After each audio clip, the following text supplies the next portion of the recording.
Hello, takulandirani kuno ku Mabena Studio. Tabweranso ndi uthenga wina wa mtumiki wathu Twaibu. Mverani uthengawo komanso mutumizire achibale ndi alongo kwina kulikonse kumene ali, kuti nawonso amvere. Tili mu nthawi ino yotsiriza. Ndikulimbikitseni chemwali nthawi ino pamene muli wotayika mtima ndi kusowa mtendere kamba ka zimene anthu amalankhula chifukwa cha chikhulupiriro chanu. Chimodzimodzi abale nonse amene munakhulupirira Mulungu kudzera m'mawu atumiki amene Mulungu analankhula ndi anthu osiyanasiyana, okhulupirira mawu amene atumiki adalankhula olekanalekanawo. Muli kulandira chitonzo ngati mmene akulandilira mchemwali uyu ku South Africa. Potonzedwa na matchula anthu amene mumamvetsera zolankhula zawo, nkukutengani kuti inuyo ndayiwo osati a Mulungu, amene iwowo amalankhula mawu a Mulungu amene inu adakukopani. Nakutengani kuti simukukhulupirira Mulungu koma mukukhulupirira anthuwo. Kungokumbutsana kuti Baibulo limati Mulungu wa Shadraki, Meshaki ndi Abedenego, Mulungu wa atate awo atate anga. Mbiri ya amene amabweresa zinthu zabwino zochoka kwa Mulungu sifutika m'mitima ya iwo amene akumvetsera ndi kulandira chisomo kudzera mwa iwowo. Kotero kunyoza kapena kulankhula zinthu zosakhala bwino kwa atumiki olekanalekana kumene kumakupezani inu, ndikulimbikitseni kuti musamataya mtima chifukwa cha zimenezi. Ndipezerepo mwayi chemwali komanso mpingo kukhala kwanga kwakupembedza Satana. Ndinazindikira ndi kuphunzira zolemba za mkulu wina amene anali 33 degrees Satanist, amene ikwawo kudali ku Indonesia.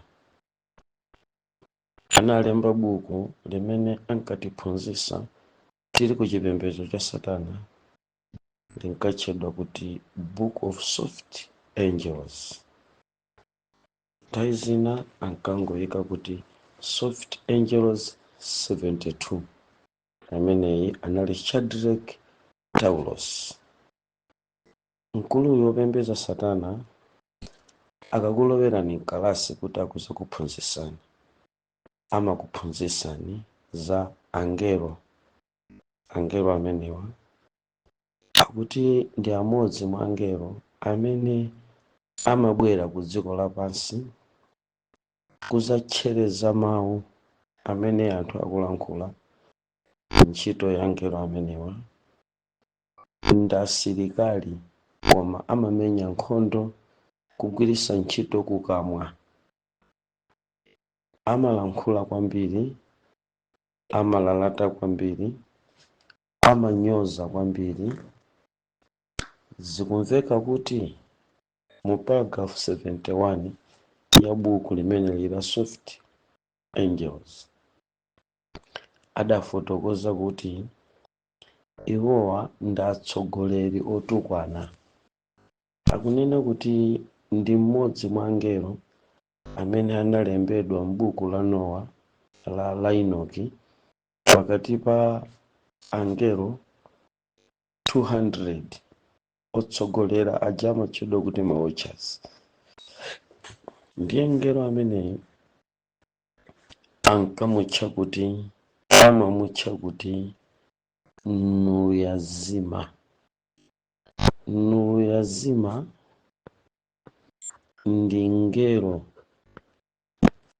amene ali ndi omutsatira akuluakulu amene amayimanso ngati akalonga okwana 72. Ndi kuti mukatero ndikukulowetsani mkalasi ya angelo akugwa pamodzi ndi ntchito zawo kapena kuti ziwanda ndi ntchito zawo. Tidaphunzira mokwanira bwino pofotokozera ntchito imene Nuli Yazima pamodzi ndi omutsatira ake okwana 72 amene adapangisa kuti Shadrack Taulos atazozedwa kwawo ku Indonesiako pokalowa satanic worship nalandira kudzodza. Angelo amenewa ankavumbuluka kwa iye ndi ankakwanisa kumatchula mayina chifukwa nayenso adali bwenzi wa ziwanda. Tikati ziwanda timanena angelo akugwa ndi akuti kuli department ya Nulazima. Nulazima ndi amene amalowa kukamwa kwa anthu kuti akayambe kunyoza, kulalata, kutukwana, kulankhula zogwetsa mphwayi. Kutero kuti ameneyo ndi amene amamenya nkhondo yayikulu kwambiri ku dziko lapansi. Mukudziwa inu kuti anthu ambiri amene anachoka pa chipembedzo cha Mulungu anachoka chifukwa cha mawu amene Nulazima adalongeza mwa angelo akugwawa. Angelo akugwawa na akachita ubwenzi ndi wina pa gulu limene inu munkasonkhana nakulankhula ni mawu, ndipo chimenecho chinali ngati chipolopolo chidakuombani cha Nulazima ndipo mudakhala pansi. Ambiri anakhala pansi. Shadrack Taulos popereka ripoti la ziwanda zimenezi ankanena kuti pa tsiku zimakwanitsa kuombera okhulupirira pafupi 800 dziko lonse lapansi. Simunamve m'buku limeneli komanso pakamwa pa Taulos Shadrack 33 degrees Satanist mkulu kwawo ku Indonesia mu buku lake loti The Soft Angels ankaphunzitsa ndi kukamwa kwake kumanena kuti ziwanda zochokera mu Nulazima zimakwanisa kutulusa zipolopolo ndi kuombera okhulupirira dziko lonse lapansi. Nkupezeka kuti kuli mitembo koma yoyenda yotuluka kapena kugwa pa chisomo cha mawu a Mulungu chifukwa cha mawu otuluka ku ziwanda onyoza ndi kulalata. Ankanena kuti ngati mumaona mipatuko pakati pa anthu okhulupirira okhaokha nkuyamba kumakangana ndi kumatukwanizana mpaka na kumvulirana mashati, kingi wawo, mtsogoleri wawo, prinsi wawo ndi Nulazima. Nulazima ni ngelo woyipa kwambiri chifukwa ameneyo mpaka pano amalowa m'mitima ya anthu nkumalankhula zinthu zogwetsa mphwayi, kutukwana aneneri. Mukawerenga m'buku la 1 Samuel kapena 2 Samuel, Nulazima adalowapo mkamwa mwa Simei, ndipo Simei anamtukwana Davide, choka munthu wa mwaziwe, natenga kuti fumbi ndi kuwaza kumwamba kusonyeza ukali koma wakutukwana. Adatukwana kwambiri Simei kuntukwana Davide akuti zinali ziwanda zochoka ku Nulazima. Tsono tamverani, Nulazima iyi akunena chonchi Shadrack Taulos kuti ziwanda zake zimene zimachoka mu chiwanda chimene chichotchedwa Nulazima zimakwanitsa kulowerera ngakhale pakati pa anthu osonkhana m'dzina la chipembedzo.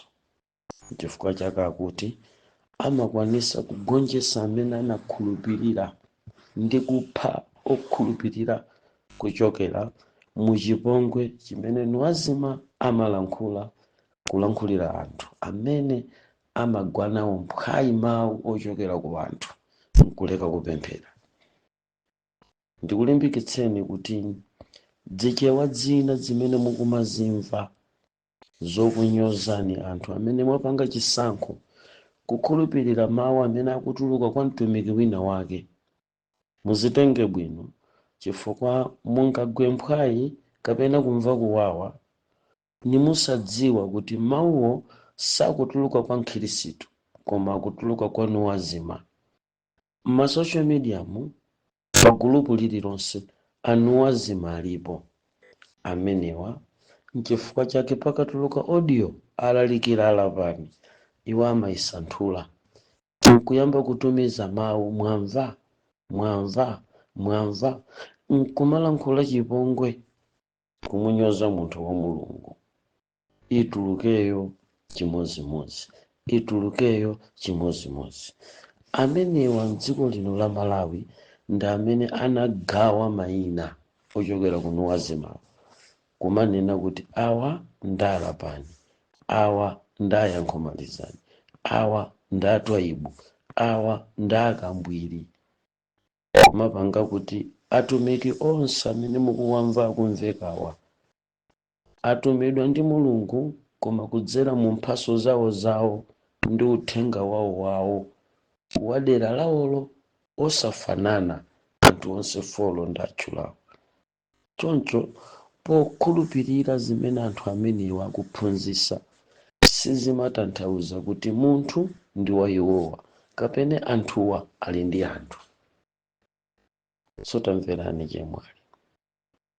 Ziwanda zimenezi zinakwanitsa kugwetsa anthu ambiri ku dziko lapansi kudzera mu mawu amene ziwandazi zimalankhula kuti zikachotse okhulupirira pa chimene akhulupirira.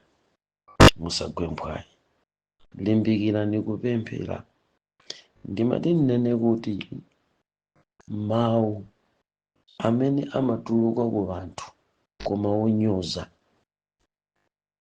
muzizindikira kuti kuwawa kumene mumamva kuwawa kuja ndi zipolopolo zimene zimabwera kwa inu kudza kuwomberani pa mtunda kwa chikhulupiriro chanu kuti pogwesedwa mphwayi inuyo mukakhale munthu omaona ngati palibe chilichonse chimene inuyo mukupanga. Koma muyenera kudziwa kuti palibe kanthu kuti anthu akukunenani motani, koma muzidziwa kuti moyo wanu umakhala ndi moyo chifukwa cha Yesu. Ndipo chifukwa cha Yesu amene mumukhulupirire, iyeyi adzikwanisa kuzima mivi imene imabwera kwa inu kudzera mawu. Khulupirirani Mulungu ndipo yendetsani za Mulungu. Chizimveka chichewa chimenechi. Pamene inuyo mukuona kuti zonsezi zikukuchitikirani ndi kumakunyoza, ngati munabadwanso mwatsopano muzimva ufulu mu mtima mwanu ndi kunena kuti ameni, ngakhale chipongwecho chitakhala kuti chikuchokera kwa bwenzi lanu, akazi anu, amuna anu, abale anu, amayi anu, agogo anu, ngakhale ana oziberekera nokha. Koma chifukwa chakuti inu ndinu born again, moyo wanu uyenera kukhala ndi mtendere, no matter what it is. Mumve chemwali. Pamene mukumva kunyozedwa ndi kulalatiridwa, nkumanenedwa kuti niyo mmakhulupirira anthu osati mawu a Mulungu, inu mudziyang'ana kumwamba ndi chikhulupiriro ndipo muzinena kuti ine ndikuyang'ana kumwamba ndipo chifukwa cha Yesu ndinasiya dzenje la imfa yosatha kumbuyo kwanga ndipo ndikuyang'ana kutsogolo. Mwa njira ina mudzitha kudziwa kuti angakhala anu azimawa angamakutukwaneni kamba ka chikhulupiriro chanu, dzenje la imfa inuyo munalisiya kumbuyo ndipo mukuyang'ana kumwamba kumene mukupita kuti tsiku lina mukapumula musamagwesedwe mphwayi. Bodza lina limachokera kwa anu azima, kayankhidwe kena kuti weye kuona kuti uyu si munthu, akuyankha ngati chiwanda. Ngakhale mauthenga ena amene akuponyedwa pa social media ndinu wazima kumaona kuti munthu akunyoza Baibulo, akunyoza mulungu, akunyoza yehova, akunyoza yesu, nkumayika zimene iyeyo akuziganiza mu mtima mwace, nkufika pomatsimikizira kuti anthu anatayika chifukwa akuyang'ana izi. Mwina wanthu aja sanatayike, koma muzidziwa kuti nuwazima amakwanisa kupotoloza zinthu nkuzika mbali ina. Koma mundimvese chamwali, ine ndikamamva anthu akundilankhula ine choncho, ndimangonena kuti haleluya, chifukwa mulungu wabwezeranso moyo wanga kwa ine umene udatayika chifukwa cha uchimo. Now, fika kuti ndinaupezanso moyo mwanjira ina, mukamandiona ine ndi back to life. Chifukwa chakuti ine tribe ndine back to life. No matter what it is, ndimayang'ana chitsogolo. Anthu amanyoza, anthu amalankhula, anthu amakonza ziwembu. Dziko lonse, Malawi, Zambia, Tanzania, chipembedzo changa chinatumiza mauthenga monsemo kuti tribe kungoponda kuno musazamulandire, ndipo mukazampeza munthu akupita kokambirana kapena kumvezeka pa msonkhano umene tribe akulalikira, muzanchose chalichi. People akuchitidwa persecute just because pali atumiki amene akuzuzula zoyipa za dziko lapansi, zoyipa za mipingo yawo. Choncho chifukwa chakuti akuzuzula, amatenga kuti ndi ochimwa, amatenga kuti ndi Satana, amatenga kuti ndi akugwa, just because akuzuzula zimene iwowo amazikonda ndi kuziyeretsa koma zili zoyipa. Koma tamverani, ineyo munthu akamandinena, ndimangoyang'ana m'manda mmene muli empty ngati Lazaro, ndipo ndimanena kuti taonani, ndinali mudzenjeiro, koma tsopano Yesu wabwerezanso moyo wanga kawiri kwa ine. Ndipo ndimayima ngati Lazaro, ndikuyang'ana dzenje la manda limene ine ndinatulukamo. Tango muganizirani Lazaro ankayiona bwanji mphanga imene anatulukamo? Pamene pajatu ngakhale pakadakhala zolankhula za mtundu wanji, Lazaro sakanamvera zimenezo, chifukwa iye amaona chikhulupiriro, ndipo amaliona dzenje limene linali lotsekeka litatsegukanso, ndipo ankaona kuti dzenje lija muli empty. Yesu anapanga ngati Lazaro kwa ine. Ndipo mumve mpingo wa Mulungu, ine ndikunena kuti palibe kanthu zinthu zingakhale kuti zakuvutani cha mtundu wanji, koma chikhulupiriro changa chonse ndinapeza Yesu Khristu. Ndipo monga mmene anapangira Lazaro, tsopano ndikuona dzenje la empty, kuti etitu ine ndinali mdzenje umo ndendatuluka. Kutereko ngati mukuona dzenje lanu, ndikuona kuti mmene momwe inuyo mudatulukamo, mungozindikira kuti imeneyi ndi ntchito yayikulu imene Mulungu wakugwirirani, kukutulutsani pamene munali, ndikumaona chikhulupiriro chanu, ndi muone kuti hope ya kwa Mulungu imasiya dzenje kumbuyo kwanu, imasiya dzenje la empty ngati Lazaro. Ine ndikukulimbikitsani azibale yanga kuti mukamamva zotukwana zimachokera kuziwanda zimene zimachedwa kuti nuazima. Ndipo anthu ambiri anatayika pakukhulupirira Mulungu chifukwa chakuti anatukwanidwa. Kutereku nuazima atha kulowa kwa abusa, abusa anonkukutukwanani. Inuyo mudziwe kuti simbusa ipayekha, koma nuazima ndamene walowa mwakula mpingowa, walowa mamayinzanga upemphera naye kuti alankhule zimene. Sono pomugonjesa nuazima ndi chani? Inuyo mudzingoyang'ana kuti ndinali wochimwa, koma tsopano Mulungu anandichitira chifundo. Ndithu panali dzenje patsogolo panga, koma Yesu wandilumphiritsa dzenje lija, tsopano ndikuliona kumbuyo. Ndithudi ine ndinali umo ngati Lazaro, ndipo tsopano ndikungoona empute dzenje ine natulukamo. That's why ngakhale mutanyozedwa ndi kutukanidwa bwanji, muzizindikira tsogolo la Chikhristu chanu kuti ndi la mtundu wanji, osamafoka chifukwa cha zimene anthu akunena. Wina wake atanena mawu kwa inu, ndipo inuyo muli ndi mtengo wake umene Yesu Khristu anapereka, ndipo inunso mumalipira mtengo wopirira ku mizimu yachabe ngati achina Noazima amene amabwera kuzanyoza. Munakhulupirira Mulungu, ndipo ambiri sadziwa kuti inuyo munapezeka bwanji muli pa social media. Mati nene kuti tisamapepusane mwina chifukwa chakuti sitionana ayi. Zikhulupirirozi Mulungu watipatsa mosiyanasiyana. Ena amene mukuwanyoza lero nkuwaona kuti ndi ochimwa, ndi okhulupirira amenewo.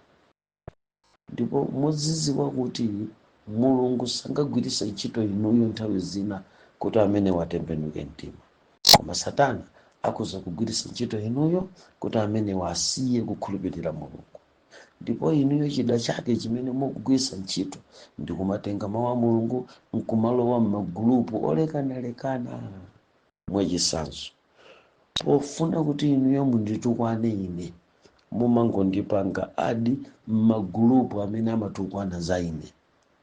Tangoganiza na abale chimene chocho chingakhale kuti ndicha, koma ine sinayambe ndalankhulapo chifukwa ndinalowapo mkalasi ya chipembedzo cha Satana. Shadrach Taulos akuphunzitsa nyamata ku Indonesia adanena kuti munthu amatha kugwiritsidwa ntchito ndi ziwanda izi, ndipo zimatheka kunyamula zipolopolo za mawu ndi kunchotsa munthu pa mawu a Mulungu. That's why ine poti ndili ndi knowledge ya ziwanda zokhudzana ndi Noazima sindimalankhula kanthu. Magulupu wonse simungandione ndikupanga left, basi ndimangokhala ndilipe. Ngati ndifune kutsegula kumvera nawo ndimvera. Wamisala chakuti chake basi kunena zimene mukuzidziwazo ndimangomvera nawo. Koma tunkulakwa kutenga munthu kumujoyinitsa gulupu limene mukudziwa kuti muzintukwana. Osandisiya bwanji ndekha ndisankhe kulowa gulupu lanulo kuti ndizimva nawo zimenezo. Sizoona. Kodi chingakhale chilungamo inuyo ine ntabwera kapena munthu wamowa atakutengani kukakuyikani pamowa pamene inu simumwamowa? Tiye tizikhalani ndi umunthu ndi anzathu. Ngati kukanika kulemekeza Mulungu kwativuta, tiye tingokhala pe nkwasiya amenewa. Tamverani, mutakupusa inuyo kuti zimene amakhulupirira zonzopanda pake koma zanga, kotero kuti inuyo chifukwa chakuti chikhulupiriro chanu mumachiyeretsa kuti ndi cholungama, ndiye mumatenga anzanu ali magulupu ena, ali mipingo ina, ali zikhulupiriro zinaja ngati zisiru, nkumapezerapo mwayi kuti ndatukwana bwanji amene. Basi tangopangani adi twaipo, nambala yake ndi 2040, pangeni adi. Zimagulupu zambiri mpiri, koma zonsezo zomachita mtsutso wachipongwe onyoza ine. Ndikulimbikitseni abale ena amene nanunso mukutukanidwa ngati mmene atukanidwira Mayi Basco, mmene anyozedwera achemwali yanga Basco. Anthu amalankhula kumene zinthu zambiri, kulalatalata mkutha. Ndachezapo ndi chemwali wanga Thoko kundionesa zimene anthu amantukwana, ndikulankhula zimene anthu amantukwana zambiri mbiri, koma alipo mpaka lero chifukwa iwo amaona dzenje la Lazaro mulibemo Lazaro atatulukamo, ndipo amadziwa kuti now I'm alive. No matter what it is, kaya mudzi unena kuti chani, kaya anthu ankati bwanji, koma Lazaro amataka pita kumanda amakapeza kuti iyeyo mwini mphanga ndatuluka ndiyo ndipo ali ndi moyo. Chimenecho chimasuntha kuzafika lero. Anthu anayamba kutitukana 2019 koma amene akutitukana ndi mmene anthu ambiri akuchulukirabe ofuna kumvera uthenga wa ife oyipafe. Izi muzizindikira kuti Mulungu amagwira ntchito zosiyanasiyana. Mwachitsanzo, ine ndikhoza kukufotokozerani kuti chinthu chimene sichimandigwetsa mphwayi ngakhale anthu atukane ndi ripoti limene ndimalandira kuchoka ku anthu olekanalekana amene sankapemphera, amene anasiya zipembedzo zawo ndi kulowa Seventh Day Adventist. Yomweyo mukuyidziwayo. Pakadali panopa ndikhoza kunena kuti malipoti akuti ndinayamba kupemphera ndipo ndinalowa Seventh Day. Pakadali panopa akupezeka maboma onse, kuti tili maboma angati, ndipo mipingo yonse, ma Central Church onse a Seventh Day Adventist muli munthu amene anajoyina atamva umboni wa ine. Azamutoki mukapita midzi mukapeza kuti pafupi machalichi tonse ta midzi, ndikhoza kunena kuti Malawi yonse, the whole entire Seventh Day muziko linalo la Malawi muli membala, ngakhale kuchire kuli membala amene anakayamba chifukwa chakumvera umboni wa ine. Umene ine ndimafotokoza zalithandiza. Kumene koko akuntuma, kumene koko akupembeza Mulungu, kumene koko akusunga Sabata. Ku Seventh Day Adventist nantandika nagwa mphwayi ndizo lankhula zachina unozimawa amene wakanatembenuka mtima sizikanatheka. Ndimalangiza kuti abale ndi alongo, pitani mukalowe Seventh Day Adventist imene wina ikufupi. Ndipo ena akangomva kuti atwaibu nda Seventh Day amangolowa iliyonse bola ikhale Seventh Day. Pamene ndikunena pa anthu ati ku Seventh Day iliyonse anakalowa chifukwa anaganiza kuti mawu a Mulungu tapeza. Ndipo kumene kucha anthu akulalikidwa mawu a Mulungu. Lero londa anthu akuluakulu. Ndimalankhulana ndi munthu wina chemwali ali kuita 36 andifotokozera kuti anali kuchalichi. Lero londa mva mawu achilendo ochokera kwa Busanga akuyamikira kuti anapeza azimayi akukambirana kuti atwaibu anatilondolera ku mpingo uno wa Seventh Day Adventist. Kumalankhula zimenezo abusa jamchalichi ngati umboni wakuti musamagwe mphwayi pamene ena akukunyozani ndi pamene Mulungu amachita zinthu zazikulu. Ndikulimbikitseni, kunyozedwa, kutukwanidwa, kulalatiridwa kumachoka kukalonga wamkulu wotchedwa Azima amene ali ndi akalonga okwana 72. Ndipo imeneyi ndi nkhondo imene Lucifer akugwiritsa ntchito Azima ndi akalonga ake 72 ndi kumaphapalitsa okhulupirira mbiri nkumasiya kugwa mphwayi. Sitimayenera kugwa mphwayi mpingo wa Mulungu. Musamagwe mphwayi chifukwa ndikuti mukukwanirisa zofuna za Satana. Kumene mukupempherako kayamina ukutukanani, pitirizani kupemphera. Yesu Kristu anakumana naye achina Azima, sanavomere zimene Yesu anali kunena, anakana, namunyoza, namulatira up to the extent yokankoma pantanda.